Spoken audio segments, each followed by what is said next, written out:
नमस्कार दोस्तों, साहित्य समाधान के मंच से मैं डॉक्टर रीता गौड़ आपका हार्दिक स्वागत करती हूं, अभिनंदन करती हूं। दोस्तों, आज के सत्र में हम छंदों पर बात करने वाले हैं और ये वो सभी छंद हैं जो सेकंड ग्रेड की परीक्षा में उनके पाठ्यक्रम में प्रस्तावित है। और आज के सत्र के छंद होंगे द्रुत विलंबित, हरिगीतिका, कवित्त, सवैया, दोहा, सोरठा और चौपाई। तो चलिए बहुत गहराई से इन छंदों को समझने की कोशिश करते हैं। सबसे पहले छंद शब्द की व्युत्पत्ति और अर्थ जान लेना बहुत जरूरी है, क्योंकि जब हम किसी भी शब्द की व्युत्पत्ति जान लेते हैं यानी उसकी गहराई में चले जाते हैं तो हम फिर कभी उसके अर्थ को भूलते नहीं हैं। तो छंद शब्द संस्कृत की छंद धातु से बना है और उस छंद धातु में लगा है असुन प्रत्यय है। ये जो असुन प्रत्यय है दोस्तों, इसमें से अस शेष रहता है। तो इस तरह से छंद में जब अस प्रत्यय लगता है तो द पूरा हो जाता है, यानी छंदस शब्द बनता है। तो इस बात को आपको ध्यान में रखना है। अब इस छंदस शब्द का अर्थ क्या है? आखिर छंद शब्द जो काव्य में प्रयुक्त किया जाता है उसका क्या अर्थ है? उसका अर्थ है आच्छादन, यानी किसी भी चीज को ढकना, प्रसन्न करना, किसी भी चीज की इच्छा करना, और वैदिक सूक्तों का पाठ करना छंद माना जाता है। और यहीं से छंद कविता के अनुशासन का आधार बना। कविता के अनुशासन का क्या मतलब है? कविता के अनुशासन का मतलब है जिस तरह से हम समय सारणी के अनुसार अपने जीवन क्रम को ढालते हैं, उसी तरह से अलग अलग नियमों में जब कविता को ढाला जाता है तो उसे कविता का अनुशासन कहा जाता है। और उस अनुशासन की बदौलत ही कविता हमें कविता के समान प्रतीत होती है। छंद शब्द का सबसे पहला प्रयोग, ये वो बिंदु हैं दोस्तों जिन पर प्रश्न पूछे जा सकते हैं। तो छंद शब्द का सबसे पहला प्रयोग ऋग्वेद के पुरुष सूक्त के 9वें मंत्र में मिलता है और वहां छंद की उत्पत्ति ब्रह्मा से मानी गई है। और जो 6 वेदांग जिनकी चर्चा करते हैं हम, वेदों के अंग जो माने जाते हैं, शिक्षा, कल्प, निरुक्त, व्याकरण, छंद और ज्योतिष, उन 6 वेदांगों में भी छंद का विशेष महत्वपूर्ण स्थान है। आप इन्हें स्मरण कर लें, मैं यहां लिख देती हूं। शिक्षा, कल्प, निरुक्त, व्याकरण, छंद, ज्योतिष, ये 6 वेदांग हैं। और आप देख रहे हैं कि इन 6 वेदांगों में छंद भी है, यानी छंद शास्त्र को वेदों के अंग के रूप में स्वीकार किया गया है। ये बात आपको भूलनी नहीं है। अब 6 छंद शास्त्र के प्रणेता कौन है? किन्होंने छंद शास्त्र का सर्वप्रथम प्रणयन किया, प्रवर्तन किया? उनका नाम है आचार्य पिंगल। और यही कारण है कि इनके नाम के आधार पर छंद शास्त्र को पिंगल शास्त्र भी कहा जाता है। ये बात भी आपको भूलनी नहीं है। और क्योंकि प्रणेता आचार्य पिंगल हैं तो इन्हीं के द्वारा रचित ग्रंथ, जिसको हम छंद सूत्र के नाम से जानते हैं, वही छंद शास्त्र का सबसे पहला यानी आदि ग्रंथ माना जाता है। तो ये कुछ महत्वपूर्ण बिंदु हैं जिनको आप स्मरण कर लेंगे, कंठस्थ कर लेंगे। आगे चलते हैं। अब बात आती है कि अब हमने ये जानकारी तो प्राप्त कर ली, शब्द का अर्थ भी समझ लिया, लेकिन फिर भी हम उस परिभाषा से परिचित नहीं हो पाए, उस अर्थ को नहीं जान पाए जो कविता के संदर्भ में छंद का अर्थ है। तो देखिए, छंद की परिभाषा इस तरीके से दी गई है कि सुनिश्चित वर्णों या मात्राओं, यानी जहां पर वर्णों की निश्चित संख्या हो या मात्राओं की निश्चित संख्या हो, जहां नियम के अनुसार कवि विराम लेता है, जहां काव्य विभिन्न चरणों में विभाजित होता है, जहां पर काव्य में एक गति होती है, एक प्रवाह होता है, एक लय होती है, और जहां यति होती है, यानी जो शब्द योजना सुनिश्चित वर्णों मात्राओं में बंधी हुई होती है, जिसमें विराम, चरण, गति, यति आदि के क्रम का विशेष ध्यान रखा जाता है, वही रचना छंद कहलाती है। छंद प्रभाकर एक प्रसिद्ध ग्रंथ है जिसके रचयिता हैं जगन्नाथ प्रसाद भानु। उन्होंने छंद को परिभाषित करते हुए कहा है, मत वर्ण गति यति नियम अंतहि समता बंध, जापद रचना में मिले भानु भनत स्वच्छंद। भानु क्योंकि आपका उपनाम है इसलिए यहां भानु भनत यानी भानु कहते हैं कि छंद वह है जो मत यानी मात्राओं जिसकी चर्चा हमने यहां की, वर्ण यानी वर्णों, गति यति आदि के नियमों में बंधा होता है, और अंत में जिसमें समता होती है यानी चरण के अंत में तुक होती है, लय होती है, उस जिस रचना में ये सारे तत्व मिलते हैं, सारी विशेषताएं मिलती हैं, उसे ही भानु के अनुसार छंद माना जाना चाहिए। आगे चलते हैं। अब छंद के तत्व, क्योंकि हमने परिभाषा जान ली तो जाहिर सी बात है कि छंद के तत्व समझना भी हमारे लिए बहुत आसान हो गया है। तो छंद के तत्व हैं दोस्तों वर्ण, मात्रा, गण, चरण, तुक, गति और यति। समझने का आधार ये तत्व ही हैं। तो ये तत्व वास्तव में है क्या, ये समझना हमारे लिए बहुत जरूरी है। तो सबसे पहले वर्ण की बात करते हैं। व्याकरण में भी वर्ण आप समझते हैं, वही वर्ण यहां भी है। तो यानी मुख से निसृत, निसृत का मतलब है निकली हुई, अभिव्यक्त, मुख से निसृत लघुतम अखंड ध्वनि, यानी मनुष्य के मुख से निकली हुई वो ध्वनि जो सबसे छोटी होती है, पहली बात। और दूसरी बात, जिसके टुकड़े नहीं किए जा सकते, जो अखंड होती है, वो वर्ण कहलाती है। यानी जब हम वर्णिक छंद पढ़ेंगे तो हम वर्णों की संख्या के अनुसार उनको पहचानेंगे। मात्रा क्या होती है? मात्रा का मतलब क्या होता है? परिमाण। परिमाण यानी हम जिससे आजकल अंग्रेजी के शब्द को आम बोलचाल की भाषा में इस्तेमाल करते हैं, क्वांटिटी। क्वांटिटी यानी अब किस चीज की क्वांटिटी है? कोई तराजू तो है नहीं कि परिमाण को तोला गया है, बल्कि किसी भी वर्ण के उच्चारण में जितना समय लगता है, यानी क्वांटिटी किसकी है, परिमाण किसका है? उच्चारण के समय का। तो जो परिमाण किसी वर्ण के उच्चारण में लगता है समय का, उसके आधार पर मात्रा निर्धारित होती है। तो ये मात्रा है उच्चारण में लगने वाले समय की। अब आपको यह भी ध्यान में रखना है, क्योंकि हम जानते हैं कि ह्रस्व और दीर्घ दो मात्राएं होती हैं। तो जहां कम समय लगता है वहां ह्रस्व यानी छोटी मात्रा, जहां ज्यादा समय लगता है ह्रस्व की अपेक्षा, वहां दीर्घ मात्रा। संस्कृत में एक और मात्रा होती है प्लुत, जिसका हिंदी में प्रयोग नहीं किया जाता, इसलिए हम उसकी चर्चा यहां नहीं करेंगे। अब बात आती है गणों की, क्योंकि वर्ण समझ लिया, मात्रा समझ लिया, यानी वर्णों की गणना के आधार पर हम वर्णिक छंद पढ़ेंगे, मात्राओं की गणना के आधार पर हम मात्रिक छंद पढ़ेंगे। अब तीसरा बिंदु है गण। गण क्या है? गण है 3 अक्षरों का समूह जो गण कहलाता है। अब इसका छोटा रूप एक सूत्र ये मान लिया गया है, यमाता राजभान सलगा। अब इसको हम समझ लेंगे।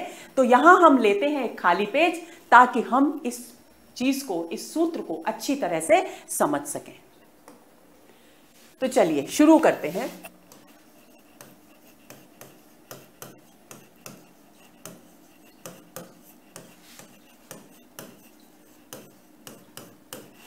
ये सूत्र है जिसके द्वारा हम गणों को याद कर सकते हैं। तो सबसे पहले य का अर्थ है यगण, म का अर्थ है मगण, त का अर्थ है तगण, र का अर्थ है रगण, ज का अर्थ है जगण, भ का अर्थ है भगण, न का अर्थ है नगण, स का अर्थ है सगण, ल का अर्थ है लघु और ग का अर्थ है गुरु। तो कितने हो गए? 1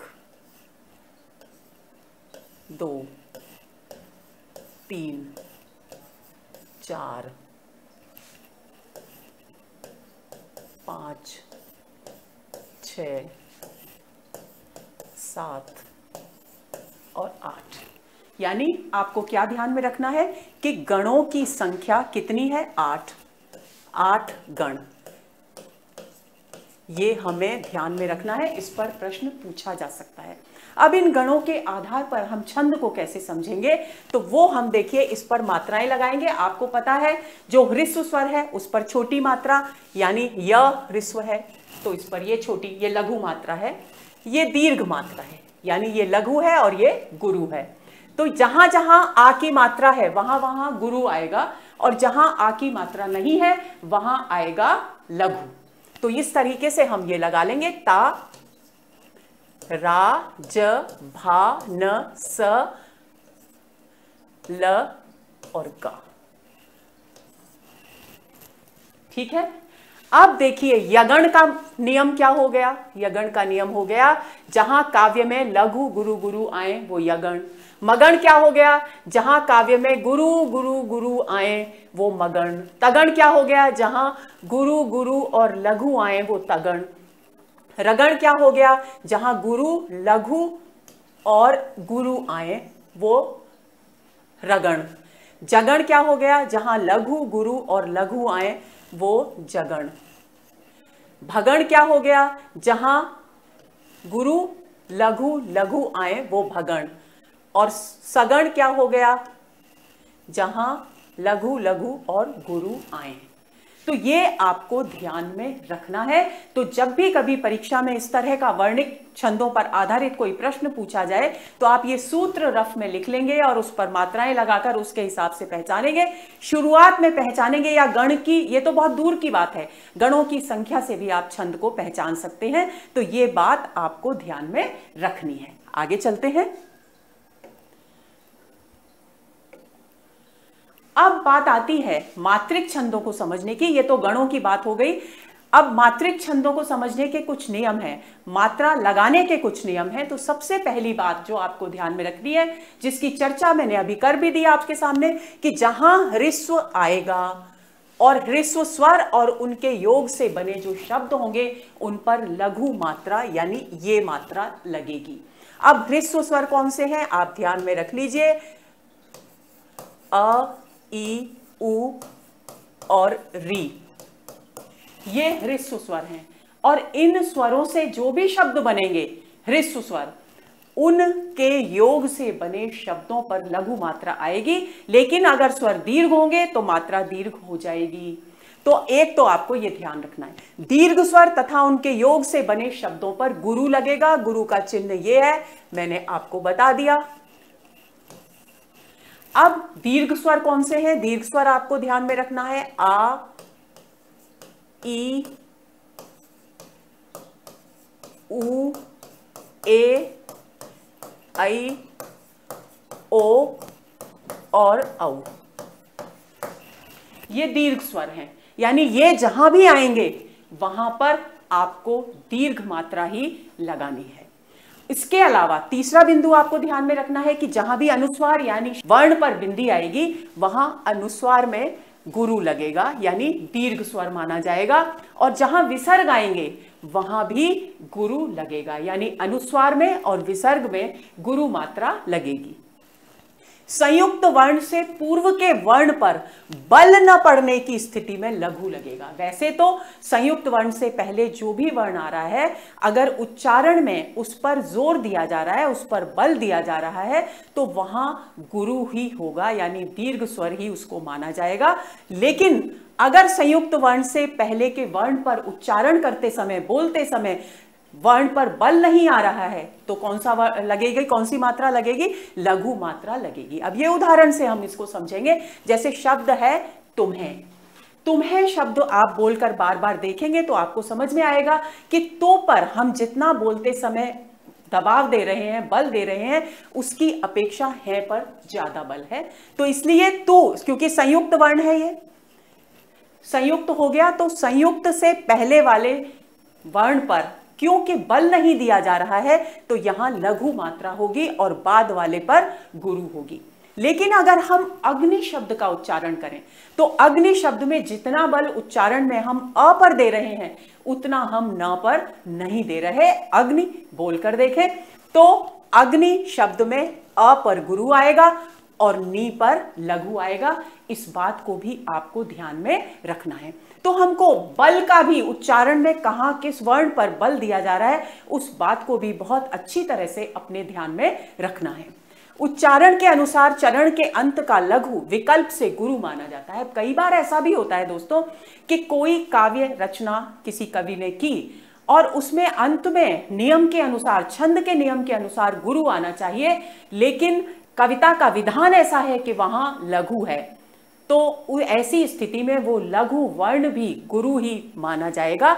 इसका अर्थ है, जैसे उपेंद्र वज्रा छंद की एक पंक्ति है, यही हमारी प्रिय मातृभूमि, मी जो है उसमें लघु है, लेकिन क्योंकि उपेंद्र वज्रा का नियम है कि इस छंद में दोनों अंत की जो मात्राएं हैं वो गुरु होनी चाहिए, यानी 11 वर्ण और अंत में 2 गुरु आने चाहिए, तो ऐसी स्थिति में ये लघु वर्ण भी विकल्प से गुरु ही माना जाएगा। ये बात भी आपको ध्यान में रखनी है।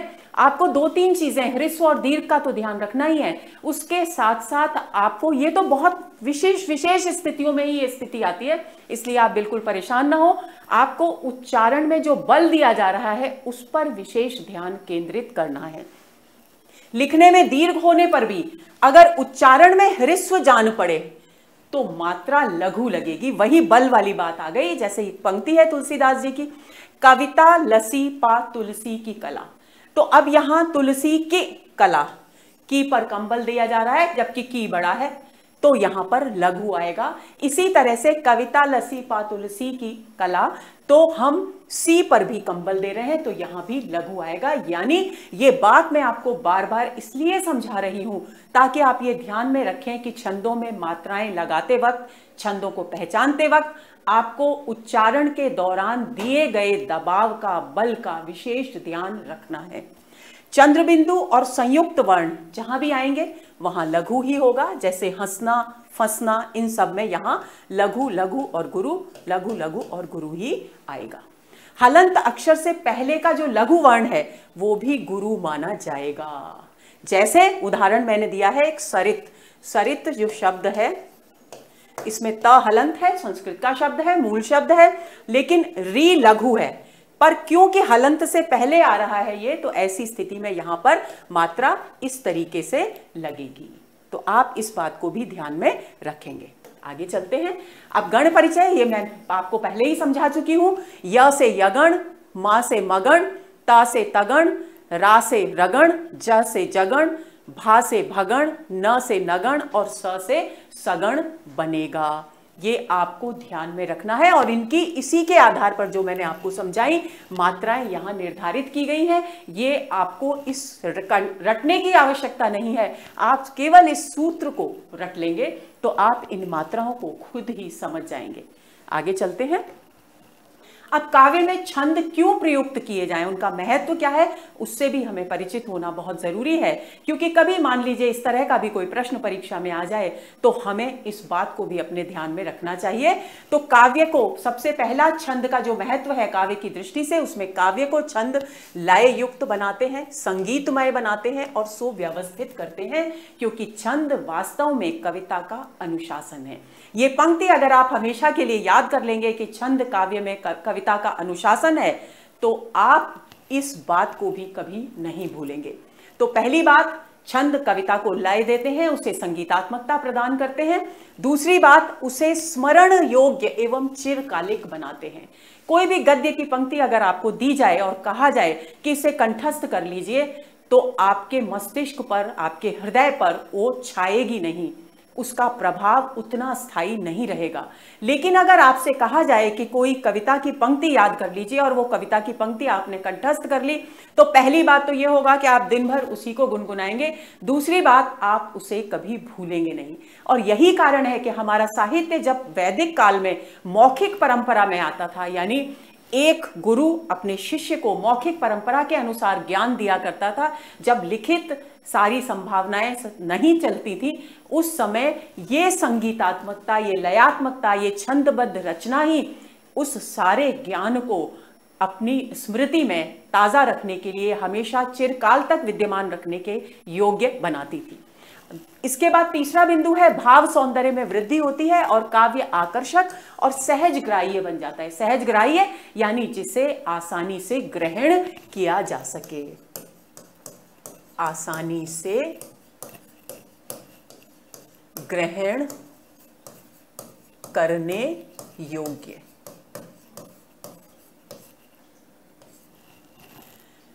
काव्य में गेयता आ जाती है यानी उसे गाया जाता है। डॉक्टर ओम प्रकाश शास्त्री एक बहुत बड़े विद्वान हुए हैं, उन्होंने छंद के महत्व को स्पष्ट करते हुए लिखा है, ये पंक्तियां आपको ध्यान में रखनी है।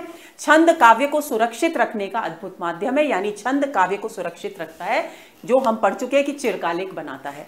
उसके बाद एक एक वर्ण और एक एक शब्द का स्थान और क्रम निश्चित होने के कारण काव्य किसी अनर्थकारी परिवर्तन अथवा शिथिलता की संभावना नहीं रहती, क्योंकि काव्य में जब छंदबद्ध रचना होती है तो वो रचना प्रभावशाली बनती ही है, उसमें ढीलापन, उसमें प्रभावहीनता, उसमें शिथिलता की कोई संभावना रहती ही नहीं। क्यों? क्योंकि छंद कविता का अनुशासन होते हैं। आगे चलते हैं। अब बात आती है छंद कितने प्रकार के होते हैं। तो मोटे तौर पर छंद दो प्रकार के होते हैं दोस्तों, मात्रिक छंद और वर्णिक छंद। जैसा कि नाम से ही स्पष्ट है, जो मात्राओं पर आधारित होते हैं, मात्राओं की गणना गिनती पर आधारित होते हैं, वे मात्रिक छंद होते हैं। जो वर्णों की गिनती पर आधारित होते हैं वो वर्णिक छंद होते हैं। छंदों की गति मात्राओं की संख्या पर आधारित होती है। जैसे दोहा, सोरठा आदि जो छंद हैं वो मात्रिक छंद कहलाते हैं, क्योंकि मात्राओं की गिनती के आधार पर उनमें छंदों का प्रयोग किया जाता है।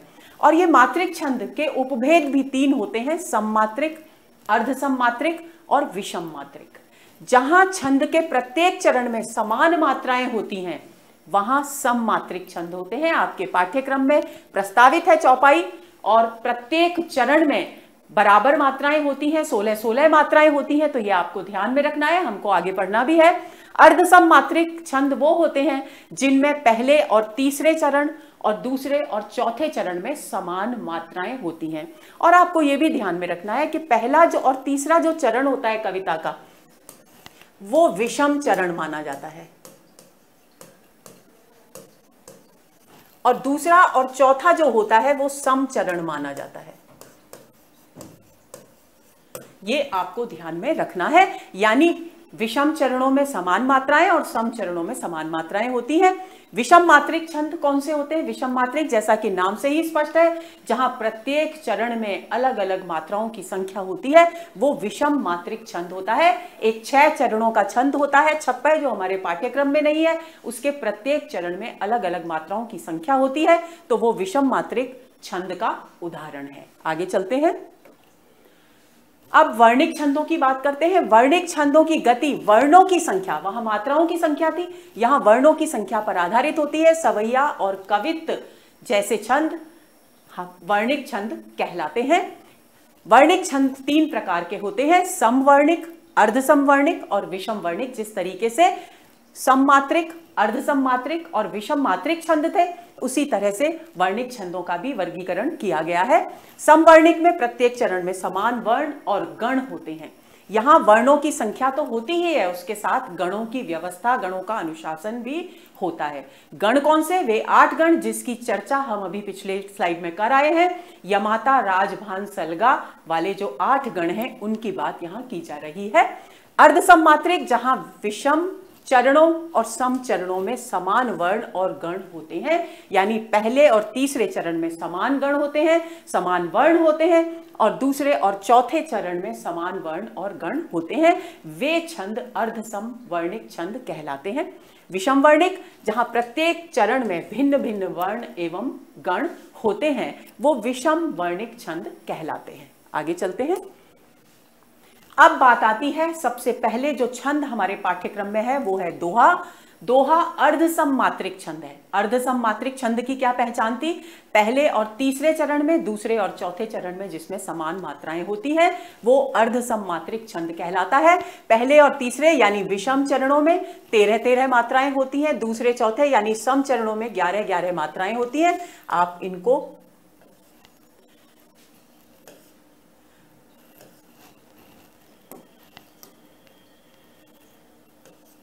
ब्रैकेट में भी कर सकते हैं। तो आपको समझ में आ जाएगा, पहले तीसरे के लिए विषम चरणों की बात कही गई है और दूसरे चौथे के लिए समचरणों शब्द का इस्तेमाल किया गया है। तो यहां 13 और 11 का योग होता है, यानी 13 और 11 पर यति होती है, यानी विराम होता है कविता में जहां, वहां उसे यति कहते हैं। जहां चरण समाप्त होता है वहां लंबा विराम होता है, जहां यति होती है वहां पर थोड़ी देर के लिए कविता का प्रवाह जो है वो रुकता है, अल्पकाल के लिए रुकता है, वहां यति कहलाती है। विषम चरणों के अंत में गुरु और लघु नहीं होते, सम चरणों के अंत में गुरु और लघु होते हैं। ये दोहा छंद की पहचान है, इस बिंदु को आपको ध्यान में रखना है। विषम चरणों में लघु, गुरु और लघु होना आवश्यक नहीं है, लेकिन सम चरणों के अंत में गुरु और लघु होना अनिवार्य है। जब 13 और 11 का योग मिल जाए किसी भी कविता में, किसी भी दोहे में, तो दोहा छंद मानेंगे, लेकिन उससे पहले हम ये भी तय कर लेंगे कि सम चरणों में यानी दूसरे और चौथे चरण में गुरु और लघु है या नहीं है। अब उदाहरण देखिए, कह बोली सुनु भीरु प्रिय समदर्शी रघुनाथ। देखिए, अब ये वैसे तो ये एक पंक्ति है, लेकिन मैं आपको यहां पर विषम चरण और सम चरण समझाना चाहती हूं, इसलिए मैंने इनको तोड़कर लिखा है। वैसे ये दोनों पंक्तियां एक ही पंक्ति में दोहे में लिखी जाएंगी। हमने जब अलंकार पढ़े थे दोस्तों, तो हमने श्लेष अलंकार का एक उदाहरण पढ़ा था, रहीमन पानी राखिए बिन पानी सब सून, पानी गए न उबरे मोती मानुस चून। तो वो भी दोहा है, रहीम दास जी के दोहे ही हैं, तो आप उनका भी, किसी भी दोहे का जो आपको कंठस्थ हो, आप दिमाग में ध्यान में रख सकते हैं। तो यहां पर हम मात्राएं लगाएंगे। देखिए, अब ये लघु है, 1 2, ये गुरु है, 3 4 5 6 7 8 9 10 11 12 और 13 मात्राएं हो गई। अब यहां लगाएंगे। अब देखिए, ये जो विराम ले रहा है कवि, ये कहलाती है यति, और ये एक चरण हो गया। 4 चरण हो गए, एक चरण हो गया पहला और ये हो गया दूसरा, यानी ये तो हो गए विषम चरण, पहला और तीसरा विषम चरण हो गए, और दूसरा और चौथा ये हो गए सम चरण। तो ये यहां पर 13 मात्राएं होनी चाहिए, तो 13 मात्राएं हैं। तो आपको अब यहां मात्राएं लगाएंगे, तो देखिए, लघु लघु लघु लघु गुरु, लघु लघु गुरु गुरु। गिनिए, 4 2 6 7 8 9 10 और 11 मात्राएं हो गई।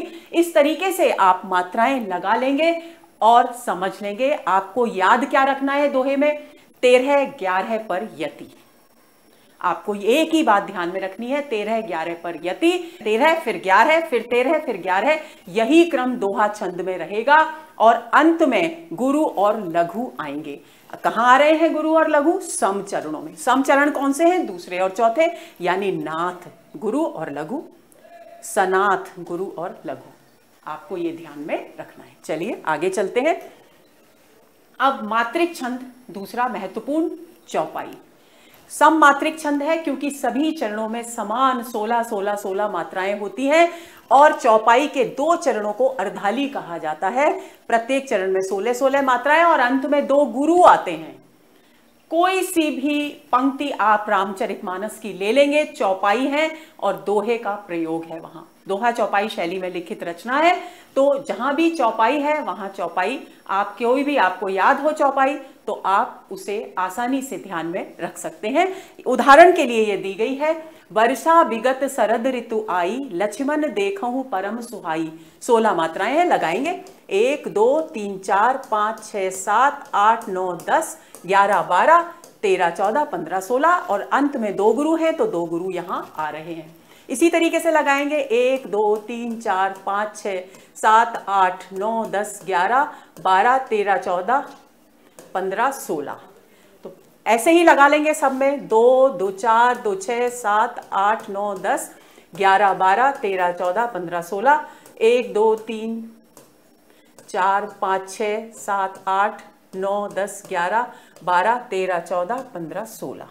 तो 16 सभी में है, तो ये सम मात्रिक छंद है, ये आपको ध्यान में रखना है। तो दोस्तों बात करते हैं मात्रिक छंद सोरठा की।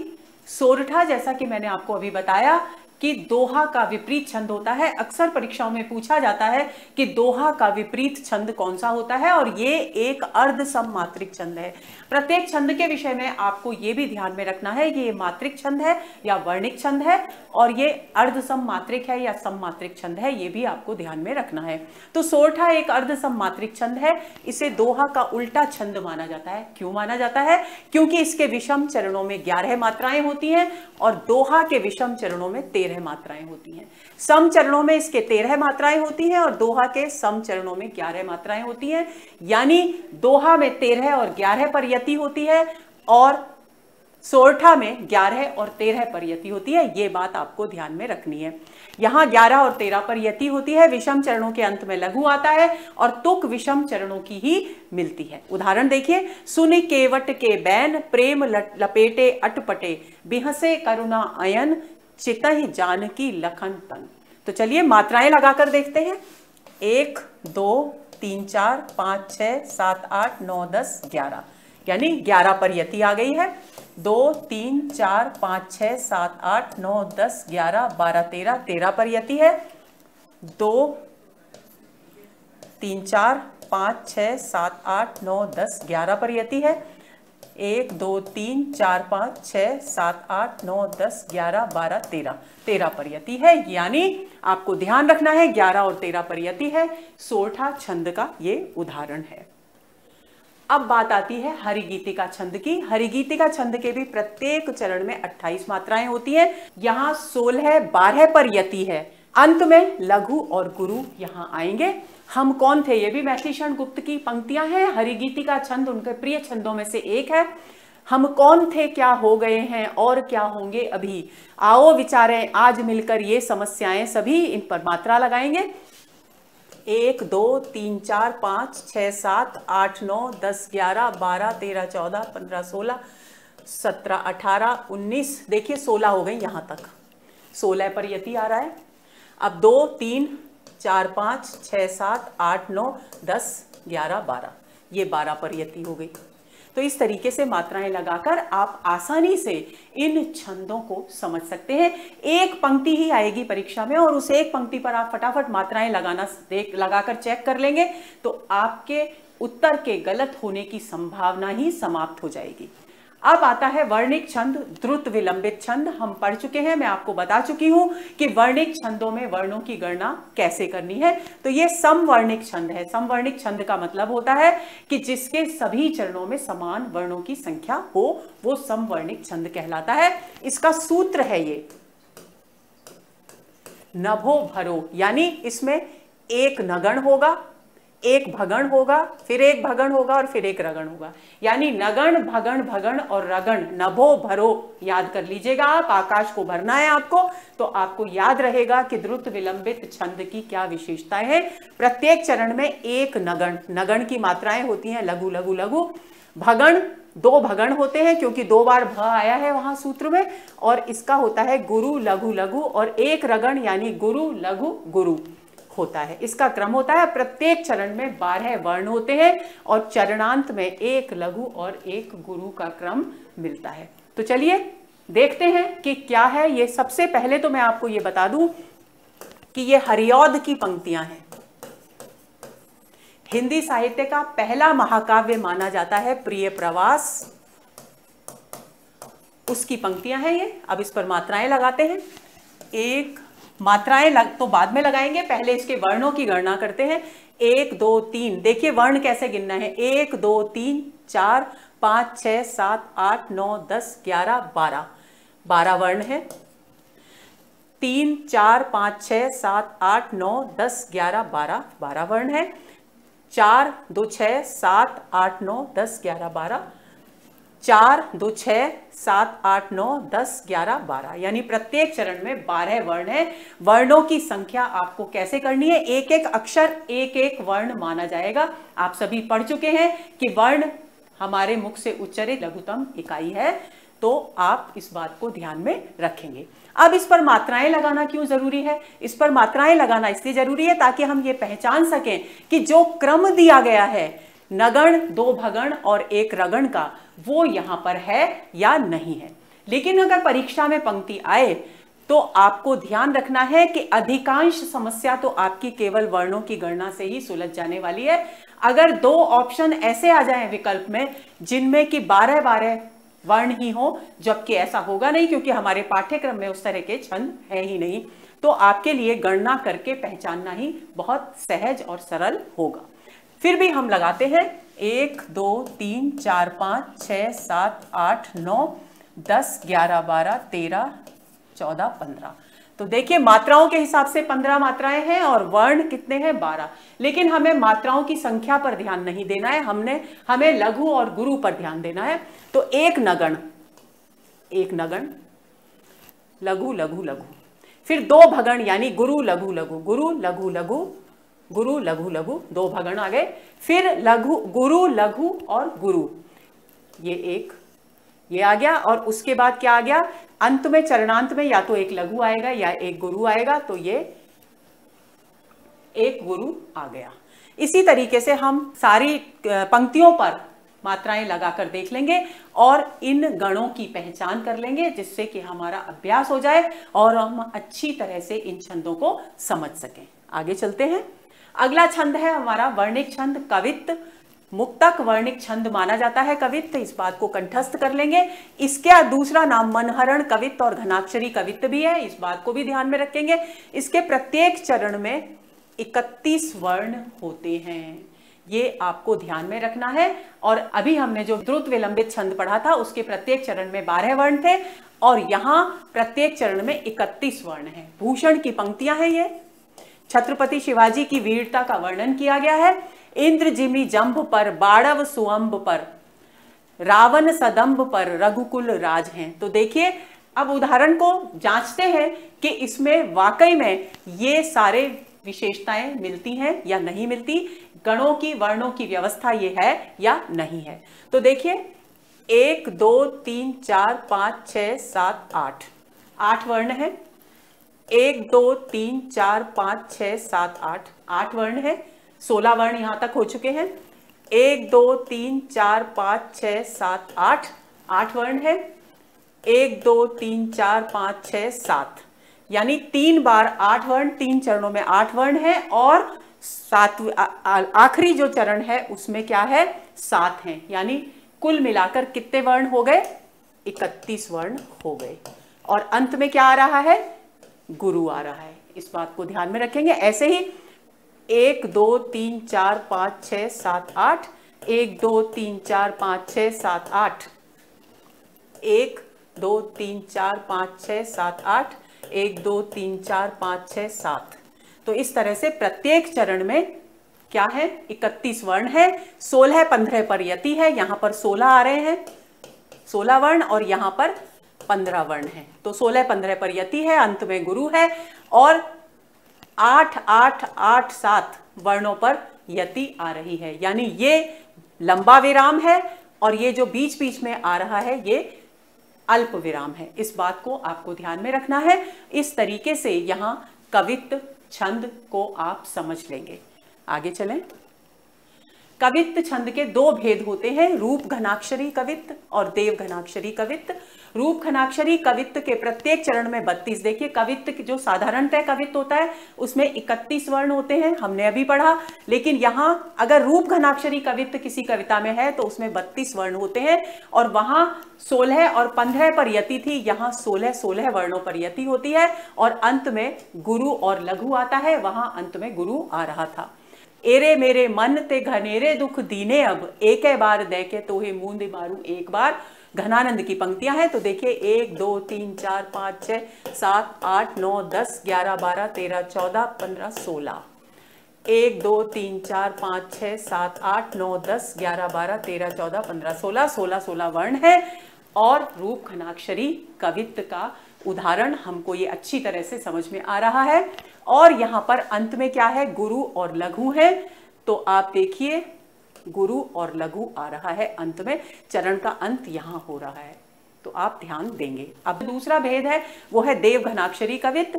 इसके प्रत्येक चरण में 33 वर्ण होते हैं, यानी रूप घनाक्षरी में 32 वर्ण, और देवघनाक्षरी में 33 वर्ण। और सामान्यतः हमने कवित्व की जो परिभाषा पढ़ी थी उसमें 31 वर्ण होते हैं, यानी हम मोटे तौर पर यह मानकर चल लें कि 31 से 33 वर्ण जहां आए वहां कवित्व छंद ही मानना चाहिए। 16 और 17 पर यति होती है। पहले हमने 16-15 पर यति देखी, फिर 16-16 पर यति देखी, अब यहां 16-17 पर यति है और अंत में नगण यानी लघु लघु लघु आते हैं। उदाहरण देखिए, झूमत रहत निज रंग में उमंग भरे, मस्त मन मौजी रहे भाव के भरन भरन। 3, 3, 6, 7, 8, 9, 10, 11, 12, 13, 14, 15, 16, 16 वर्ण पर यति है। 1, 2, 3, 4, 5, 6, 7, 8, 9, 10, 11, 12, 13, 14, 15, 16, 17, 17 वर्ण पर है और अंत में नगण यानी लघु लघु लघु है। यानी इस बात को आपको ध्यान में रखना है। 16-17 पर यति आएगी और अंत में देवघनाक्षरी कवित्व में अंत में नगण आएगा, यानी लघु लघु लघु मात्राएं होंगी, वहीं पर देवघनाक्षरी कवित्व माना जाएगा। और जहां गुरु और लघु आएंगे वहां रूपघनाक्षरी कवित्व होगा। आगे चलते हैं। अब वर्णिक छंद सवैया पर बात करते हैं। 22 से 26 वर्णों वाला छंद है। अभी हमने कवित्व पढ़ा जिसमें 31 से लेकर 33 तक के वर्ण होते हैं और यहाँ 22 से 26 वर्ण वाला जो छंद है वो सवैया कहलाता है। ये ध्यान देंगे। इसके बहुत सारे भेद हैं, लेकिन कुछ प्रमुख भेदों की चर्चा हम यहाँ कर रहे हैं। मतगयंद, मदिरा, सुमुखी, सुंदरी, दुर्मिल, किरीट और कुंदलता सवैया, ये इसके प्रमुख भेद हैं। मतगयंद सवैया में प्रत्येक चरण में 23 वर्ण होते हैं और यहाँ क्या बताया गया है, 22 से 26 वर्णों वाला छंद है ये। तो 23 वर्ण प्रत्येक में होते हैं और यहाँ 7 भगण होते हैं और 2 गुरु का क्रम होता है। उदाहरण, धूरे भरे अति शोभित श्यामजू, जैसी बनी सिर सुंदर चोटी, खेलत खात फिरे अंगना पग, पैजनि बाजत पीरी कछोटी, वाछवि को रस खाने बिलोकत, वारत काम कलानिधि कोटी, काग के भाग बड़े सजनी, हरि हाथ सो ले गयो माखन रोटी। एक तो आपको ध्यान में रखना है कि रसखान ने अपना अधिकांश साहित्य सवैया छंद में लिखा है। तो भेदों पर आधारित प्रश्न तो नहीं ही आएंगे, अभी तक कभी नहीं पूछे गए हैं। तो आपको ध्यान क्या रखना है, जहां पर रसखान का नाम आ गया, जैसे मैंने आपको दोहे में बताया कि जहां रहीम का नाम आ गया वहां आंख बंद करके आप दोहा छंद का विकल्प चुन लीजिए। उसी तरीके से रसखान के लिए आप सवैया छंद चुन सकते हैं विकल्प में। आपका उत्तर गलत नहीं होगा 99.9%। तो अब देखिए इसको, प्रत्येक चरण में 23 वर्ण है। 1, 2, 3, 4, 5, 6, 7, 8, 9, 10, 11, 12, 13, 14, 15, 16, 17, 18, 19, 20, 21, 22, 23। 1, 2, 3, 4, 5, 6, 7, 8, 9, 10, 11, 12, 13, 14, 15, 16, 17, 18, 19, 20, 21, 22, 23। 1, 2, 3, 4, 5, 6, 7, 8, 9, 10, 11, 12, 13, 14, 15, 16, 17, 18, 19, 20, 21, 22, 23। 1, 2, 3, 4, 5, 6, 7, 8, 9, 10, 11, 12, 13, 14, 15, 16, 17, 18, 19, 20, 21, 22, 23। सभी में 23 वर्ण है। अब देखना है हमें कि 7 भगण है या नहीं, तो एक पंक्ति में चेक करते हैं।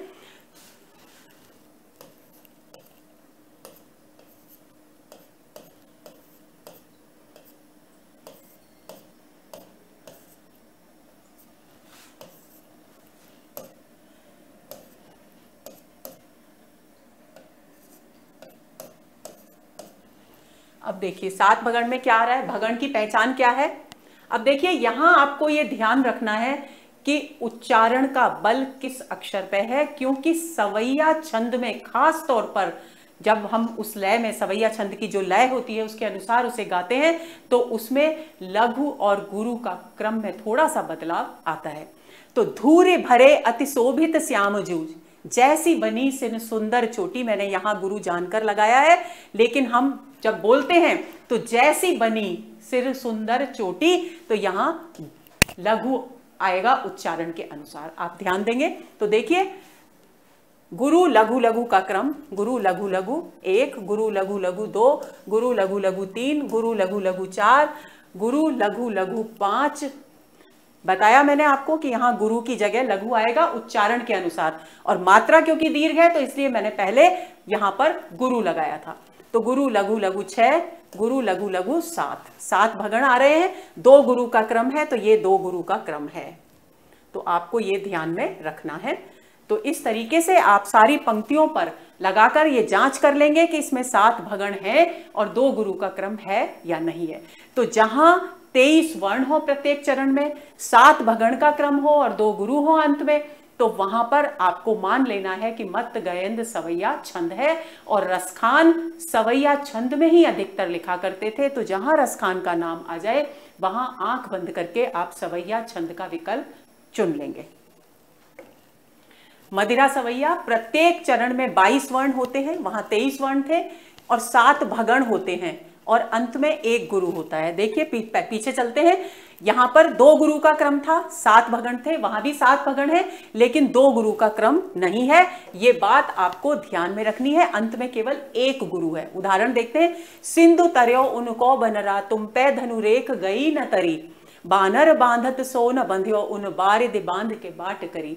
तो अब देखिए यहां अंत में 1 गुरु और 1 गुरु, ये तो पक्का है, ये पहचान तो पक्की हो गई। अब आप देखिए इसमें गिनते हैं वर्ण, 1 2 3 4 5 6 7 8 9 10 11 12 13 14 15 16 17 18 19 20 21 22, 22 हो गए। 1 2 3 4 5 6 7 8 9 10 11 12 13 14 15 16 17 18 19 20 21 22, 22 हो गए। तो प्रत्येक चरण में 22 वर्ण है और अंत में गुरु आ रहा है, ये ध्यान में आपको रख लेना है। अब देखिए भगण का क्रम और एक पंक्ति में देख लेते हैं। अनुस्वार पर गुरु होता है, ये ध्यान रखना है आपको।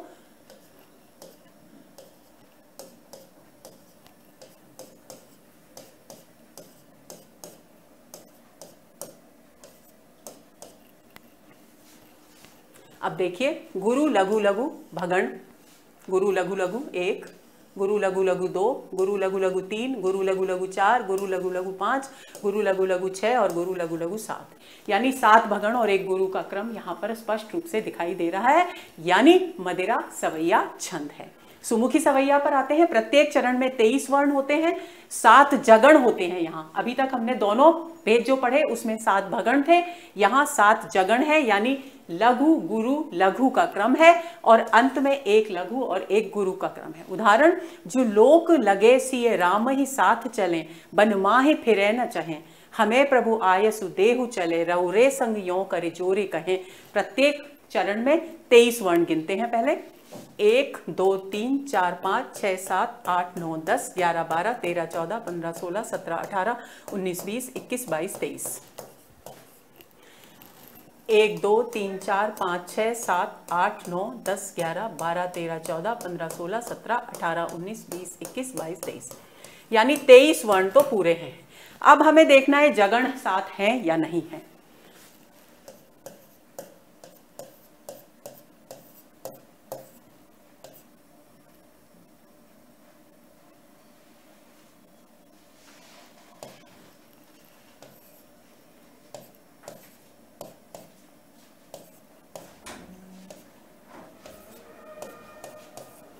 अब देखते हैं, देखिए जगण की पहचान क्या है। लघु गुरु लघु, लघु गुरु लघु 1, लघु गुरु लघु 2, लघु गुरु लघु 3, लघु गुरु लघु 4, लघु गुरु लघु 5, लघु गुरु लघु 6 और लघु गुरु लघु 7, और अंत में लघु और गुरु का क्रम है।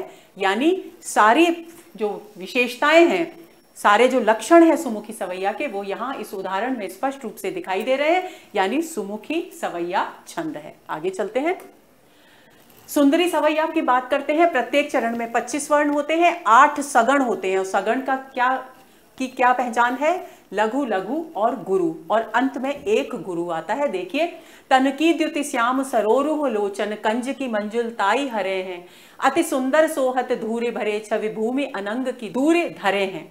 तो देखिए इसमें पहले वर्ण गिनते हैं, 1 2 3 4 5 6, 7, 8, 9, 10, 11, 12, 13, 14, 15, 16, 17, 18, 19, 20, 21, 22, 23, 24, 25। 25 वर्ण है। आधे वर्ण को नहीं गिनेंगे, बार बार मैं ध्यान दिला रही हूं आपको। 1, 2, 3, 4, 5, 6, 7, 8, 9, 10, 11, 12, 13, 14, 15, 16, 17, 18, 19, 20, 21, 22, 23, 24 और 25। अब देखना है 8 सगण है कि नहीं है, यानी लघु लघु और गुरु। लघु लघु गुरु, लघु लघु गुरु, लघु लघु गुरु, लघु लघु गुरु, लघु लघु गुरु, लघु लघु गुरु, लघु लघु गुरु, लघु लघु गुरु और गुरु। लघु लघु गुरु 1, 2 सगण, 3 सगण, 4 सगण, 5 सगण, 6 सगण, 7 सगण और 8 सगण है और अंत में एक गुरु है। यानी पूरे के पूरे लक्षण सुंदरी सवैया के यहाँ इन पंक्तियों में मौजूद है। तो हम इस तरीके से पहचान कर लेंगे। उम्मीद करती हूँ वर्ण और गणों की पहचान करना अब आपको आसानी से आ गया होगा, आपके लिए बहुत आसान हो गया होगा। दुर्मिल सवैया पर बात करते हैं। प्रत्येक चरण में 24 वर्ण होते हैं, 8 सगण होते हैं। यहाँ भी 8 सगण है और यहाँ अंत में गुरु है, यहाँ अंत में लघु लघु और गुरु है और यहाँ 24 वर्ण है, यहाँ 25 वर्ण है। ये बात आपको ध्यान में रखनी है। देखिए उदाहरण, सुनिए सबकी कहिए न कछु, रहिए इम या भव बागर में, करिए व्रत नैम सचाई लिए, जिनते तरिए भव सागर में, मिलिए सब सो दुर्भाव बिना, रहिए सत्संग उजागर में, रस खान गोविंद ही यो भजिए, जिमि नागर कौचित नागर में। मैंने आपसे कहा था कि रसखान का जहां नाम आ जाए वहां सवैया छंद ही होता है। ये बात आपको ध्यान में रखनी है। अब यहां हम देखते हैं कि दुर्मिल सवैया है कि नहीं है। तो 24 वर्ण गिनते हैं। 1, 2, 3, 4, 5, 6, 7, 8, 9, 10, 11, 12, 13, 14, 15, 16, 17, 18, 19, 20, 21, 22, 23, 24। 24 वर्ण है। 1, 2, 3, 4, 5, 6, 7, 8, 9, 10, 11, 12, 13, 14, 15, 16, 17, 18, 19, 20, 21, 22, 23, 24। 1, 2, 3, 4, 5, 6, 7, 8, 9, 10, 11, 12, 13, 14, 15, 16, 17, 18, 19, 20, 21, 22, 23, 24। 1, 2, 3, 4, 5, 6, 7, 8, 9, 10, 11, 12, 13, 14, 15, 16, 17, 18, 19, 20, 21, 22, 23, 24। यानी प्रत्येक चरण में 24 वर्ण है। अब और क्या होना चाहिए? और होना चाहिए 8 सगण, यानी लघु लघु और गुरु। तो लघु लघु गुरु, लघु लघु गुरु, लघु लघु गुरु, लघु लघु गुरु, लघु लघु गुरु, लघु लघु गुरु, लघु लघु गुरु, लघु लघु गुरु। अब देखते हैं 8 हैं कि नहीं सगण। सगण 1, सगण 2, सगण 3, सगण 4, सगण 5, सगण 6, सगण 7 और सगण 8। इस तरह से हमको दिखाई दे रहा है कि दुर्मिल सवैया में 24 वर्ण है प्रत्येक चरण में और 8 सगण है और अंत में भी एक सगण ही आ रहा है। यानी लघु लघु और गुरु का क्रम हमको स्पष्ट रूप से 8 बार दिखाई दे रहा है। आगे चलते हैं। वर्णिक सवैया छंद के छठे भेद पर आते हैं। किरीट सवैया, इसके प्रत्येक चरण में 24 वर्ण होते हैं, 8 भगण होते हैं। अभी 8 सगण थे, अब 8 भगण है। भगण की पहचान क्या है? गुरु लघु लघु। उदाहरण देखिए, रसखान का है। देखिए सवैया छंद तो है ही है।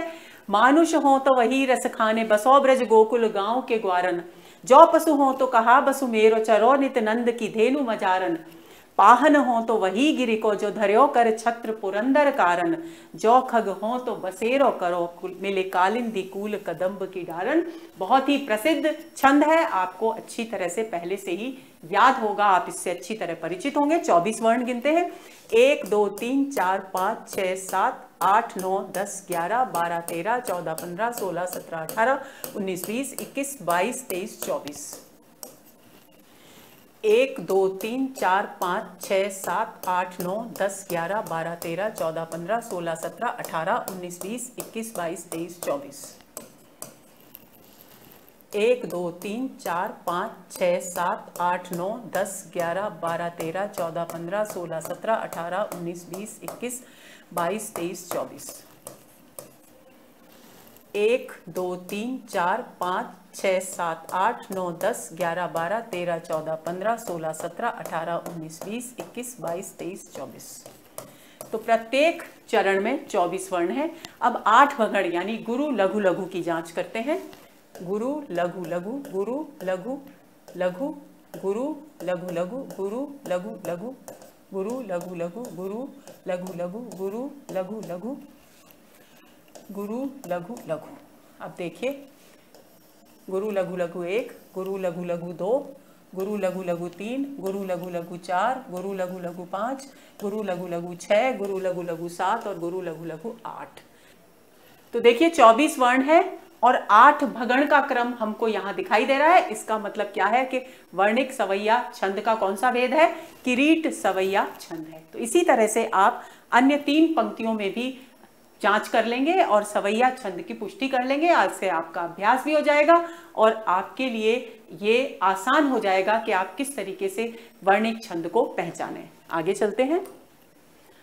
कुंदलता सवैया, प्रत्येक चरण में 26 वर्ण होते हैं, 8 सगण होते हैं। सगण होते हैं लघु लघु और गुरु, पहले भी आ चुका है, और अंत में 2 लघु आते हैं। देखिए, जग में नर जन्म दियो प्रभु ने, मृदु भाषण बोल सुराखत लाजह, सतकर्म करे सतव्रत बने, समरथ रहे नित हो पर काजह, धरवै मन धीर बिहार सदा, करवै करनी जिहि में जस छाजह, सतसंग सदा सुख सो सजवै, तजवै भ्रम का भजवै ब्रज राजह। तो 26 वर्ण और 8 सगण, पहले 26 वर्ण की जांच करते हैं। 1 2 3 4 5 6 7 8 9 10 11 12 13 14 15 16 17 18 19 20 21 22 23 24 25 26 26 वर्ण है। 1 2 3 4 5 6 7 8 9 10 11 12 13 14 15 16 17 18 19 20 21 22 23 24 25 26। 1 2 3 4 5 6 7 8 9 10 11 12 13 14 15 16 17 18 19 20 21 22 23 24 25 26। यहाँ भी 26 है। 1 2 3 4 5 6 7 8 9 10 11 12 13 14 15 16 17 18 19 20 21 22 23 24 25 26। तो प्रत्येक चरण में 26 है। अब 8 सगण है नहीं, एक पंक्ति में जांच करते हैं, यानी लघु लघु और गुरु। लघु लघु गुरु, लघु लघु गुरु, लघु लघु गुरु, लघु लघु गुरु, लघु लघु गुरु, लघु लघु गुरु, लघु लघु गुरु, लघु लघु गुरु, लघु और लघु। अब देखिए, अंत में 2 लघु आएंगे, तो अंत में 2 लघु आ रहे हैं ज और ह पर। अब गिनते हैं कि सगण कितने हैं, 8 हैं या नहीं। तो सगण 1, सगण 2, सगण 3, सगण 4, सगण 5, सगण 6, सगण 7 और सगण 8। इस तरीके से आप वर्णों की गिनती करेंगे और गणों की पहचान करेंगे, तो आप समझ जाएंगे कि किस तरीके से वर्णिक छंदों की पहचान की जाती है। आगे चलें। अब बात आती है दोस्तों छंदों पर आधारित महत्वपूर्ण प्रश्नों की। तो देखिए, पहला प्रश्न है, निम्नलिखित में से कौन सा वर्णिक छंद है? दोहा, चौपाई, सवैया और रोला। तो देखिए, दोहा, चौपाई और रोला तीनों मात्रिक छंद हैं, तो सी विकल्प यहाँ बिल्कुल सही उत्तर है, क्योंकि सी विकल्प ही यहाँ पर वर्णिक छंद है और अभी हमने सवैया छंद को भी अच्छे तरीके से पढ़ लिया है। आगे चलते हैं। दूसरा प्रश्न, अरात्य सैन्य सिंधु में सुबाड़ वाग्नि से जलो, प्रवीर हो जयी बनो बढ़े चलो। इस पंक्ति में कौन से गण हैं? अब आपको गण छांटने हैं। तो जगण, रगण, जगण, रगण, जगण और गुरु है। रगण, जगण, तगण, तगण, जगण गुरु है, या रगण, रगण, जगण, जगण, मगण और गुरु है, या मगण, भगण, नगण, तगण, तगण और गुरु है। चलिए अब जांच करते हैं इसकी कि इसमें कौन सा क्रम यहाँ पर सही उत्तर है। इन विकल्पों में से आपको क्या ध्यान रखना है? जगण और रगण। जगण है लघु गुरु लघु और रगण है गुरु लघु गुरु। तो इसके आधार पर हम इसको जांचेंगे।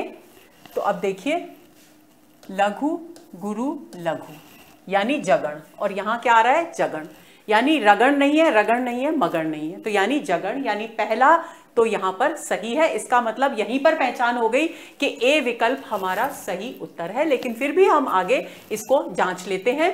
तो अब देखिए, गुरु लघु गुरु, फिर लघु गुरु लघु, यानी गुरु लघु गुरु क्या आ गया? रगण आ गया।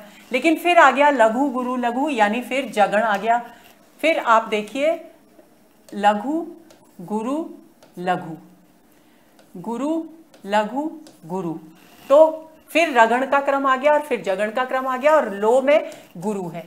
यानी इससे स्पष्ट हो रहा है कि यहां जगण रगण जगण रगण जगण और गुरु का क्रम है। तो ए विकल्प आपका सही उत्तर है। आगे चलें। या लकुटी अरु कामर या पर राज तिहु पुरको तजिडारो पंक्ति में प्रयुक्त छंद है कवित्त, सवैया, रोला और दोहा। बहुत ही प्रसिद्ध पंक्तियां हैं रसखान की, और रसखान किस छंद में लिखते थे? सवैया छंद में। तो सवैया छंद इसका सही उत्तर है, बी विकल्प इसका सही उत्तर है। आगे चलते हैं। वर्णिक छंदों में गण कितने प्रकार के होते हैं? 4, 7, 10 या 8? तो हम पढ़ चुके हैं यमाता, राजभान, सलगा, यानी 8 प्रकार के गण होते हैं। तो डी विकल्प इसका सही उत्तर है। अगले प्रश्न पर चलते हैं। 5वां प्रश्न, निम्नलिखित में से कौन सा छंद मात्रा क्रम की दृष्टि से दोहा का विपरीत माना जाता है? द्रुत विलंबित, चौपाई, सोरठा या फिर हरिगीतिका? तो सी विकल्प सही उत्तर है। मैंने आपको बताया था कि सोरठा दोहा का विपरीत छंद माना जाता है। 6ठा प्रश्न देखते हैं। निम्नलिखित में से सवैया छंद के किस भेद में 23 वर्ण और प्रत्येक चरण में 7 भगण और 2 गुरु होते हैं? तो हम पढ़ते चले आए हैं। आपके विकल्प है मत गयन सवैया, दुर्मिल सवैया, सुंदरी सवैया या फिर किरीट सवैया। इन पंक्तियों में ए विकल्प बिल्कुल सही है, क्योंकि इन पंक्तियों में ये जो विशेषताएं बताई गई हैं 7 भगण और 2 गुरु, ये मत गयन सवैया में बताई जाती हैं। तो इसलिए ए विकल्प इसका सही उत्तर है। 7वां प्रश्न देखते हैं। दिवस का अवसान समीप था, गगन था कुछ लोहित हो चला, पंक्ति में कौन सा छंद है? कवित्त, द्रुत विलंबित, हरिगीतिका या मालिनी? तो बी विकल्प बिल्कुल सही है। ये पंक्तियां प्रिय प्रवास की हैं, हम पढ़ चुके हैं। द्रुत विलंबित छंद का उदाहरण है, बहुत अच्छा। और आपको क्या ध्यान रखना है यहां पर? द्रुत विलंबित छंद में प्रत्येक चरण में 12 वर्ण होते हैं। 12 वर्ण काउंट कर लेंगे, गिन लेंगे हम। 1 2 3 4 5 6 7 8 9 10 11 12। एक चरण हो गया, 12 वर्ण है। फिर आगे देख लेंगे 1 2 3 4 5 6 7 8 9 10 11 12। 12 वर्ण है, यानी ये बात की पुष्टि हो गई कि यहां द्रुत विलंबित छंद ही है। अगला प्रश्न देखते हैं। 8वां प्रश्न, निज भाषा उन्नति अहे सब उन्नति को मूल, बिन निज भाषा ज्ञान के मिटत नहीं को सूल। भारतेंदु हरिश्चंद्र की पंक्तियां हैं। इनमें कौन सा छंद है? दोहा, चौपाई, रोला या फिर सोरठा? तो देखिए, गिनते हैं इसमें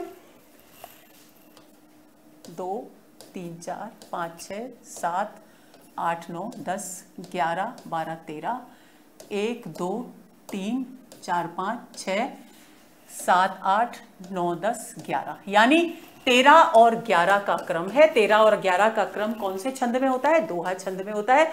चौपाई में 16-16 होती हैं, रोला में 11-13 होती हैं और सोरठा में भी 11 और 13 मात्राएं होती हैं। तो यानी स्पष्ट हो गया कि 13 और 11 का क्रम केवल और केवल दोहा छंद में मिलता है, यानी ये दोहा छंद में रचित पंक्तियां हैं।